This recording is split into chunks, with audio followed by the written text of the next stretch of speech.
ઓમ નમઃ શિવાય અને હર હર મહાદેવ શિવ ભક્તો. હિન્દુ સનાતન ધર્મના દરેક લોકોને, મારી સાથે જોડાયેલા તમામ શિવ ભક્તોને મારા મહાદેવ. શિવ ભક્તો, સુખી થવા માટે આ 3 ચાવી છે. પહેલું, વહેલા ઉઠો. શિવ ભક્તો, હંમેશા આપણા જીવનમાં, દરેકના જીવનમાં જો વહેલા ઉઠવાની ટેવ હોય તો તે એક સુખી થવાની ચાવી છે.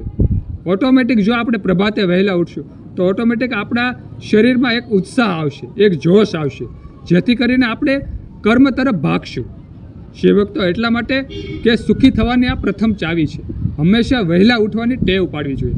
ઘણા લોકો એવા હોય છે કે 8 વાગે, સવારે 6 વાગે તો નહીં, 7 વાગે તો નહીં, પણ 8 વાગે 9 વાગે ઉઠતા હોય છે. 1 કલાક તો તેના જે નિત્ય કર્મ કરવાનું હોય, કાર્ય કરવાનું, તેમાં જતો રહે છે અને પછી તે કામકાજ માટે દોડે છે, પણ તે જીવનમાં પ્રગતિ નથી કરી શકતા. એટલે હંમેશા વહેલા ઉઠવાની ટેવ પાડવી જોઈએ. બીજું કે આપણે કોઈ પણ કર્મ કરવા જઈએ, બહાર કામે જઈએ, તે પહેલાં આપણે ધૂપ દીપ કરવા જોઈએ. ખાસ કરી અને શિવલિંગની પૂજા કરવી જોઈએ.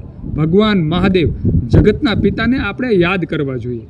જો આપણે ભગવાન મહાદેવને પ્રભાતે કર્મ કરતાં પહેલાં આપણે ભગવાનને યાદ કરશું, મહાદેવને યાદ કરશું, શિવજીને યાદ કરશું, તો આપણા જીવનમાં ઓટોમેટિક ભગવાન મહાદેવ એવી ઉર્જા મોકલશે, આપણા શરીરમાં એવી ઉર્જા પ્રાપ્ત થશે, જેથી કરી અને આપણે આપણા જે જીવનમાં, આપણા જે કર્મમાં, આપણે જે લક્ષ્યમાં આપણને સફળતા પ્રાપ્ત થશે.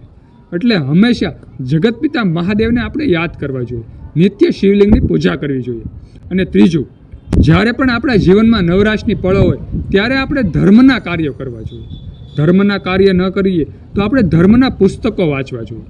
જો આપણા જીવનમાં ધર્મમય થોડું જ્ઞાન આવતું રહેશે તો ઓટોમેટિક આપણા માઇન્ડમાં એવા વિચારો ડેવલપ થશે, આપણું મગજ એ રીતનું બનશે, જેથી કરીને આપણો પેઢી પરિવાર સુખી થશે અને આપણે તે તરફ ગતિ કરશું, સારા કર્મ તરફ ગતિ કરશું. જો આપણા જીવનમાં ધર્મ હશે, ધર્મમય વાણી, ધર્મમય પુસ્તકો આપણે વાંચશું, ધર્મમય વિડીયો જોશું. મોબાઈલના યુગમાં ભલે આપણે પુસ્તકો ન વાંચી શકીએ, પણ તેવા વિડીયો આપણે જોવા જોઈએ, તેવા ધર્મમય વિડીયો આપણે જોવા જોઈએ, જેથી કરીને આપણું ઓટોમેટિક આપણા જ્ઞાનમાં વધારો આવે, ઓટોમેટિક આપણું જ્ઞાન વધે. તેવા આપણે વિડીયો સાંભળવા જોઈએ, જોવા જોઈએ. શિવભક્ત, આ એક 3 કર્મ આપણે જીવનમાં આપણે અપનાવી લેવા તો હંમેશા આપણું જીવન, એમ કહેવાય ને કે આપણા જીવનમાં સોનાનો સૂરજ ઉગે છે. આ નિયમો આપણે અપનાવવા જોઈએ તો આપણું જીવન ઓટોમેટિક પ્રગતિના પંથે જાય છે. તો સુંદર આ 3 ચાવી હતી જીવનની, સુખી થવાની.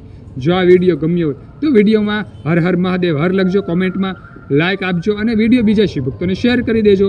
બધા શિવભક્તોને, બધા હિન્દુ સનાતન ધર્મના લોકોને મારા હર હર મહાદેવ હર અને ઓમ નમઃ શિવાય.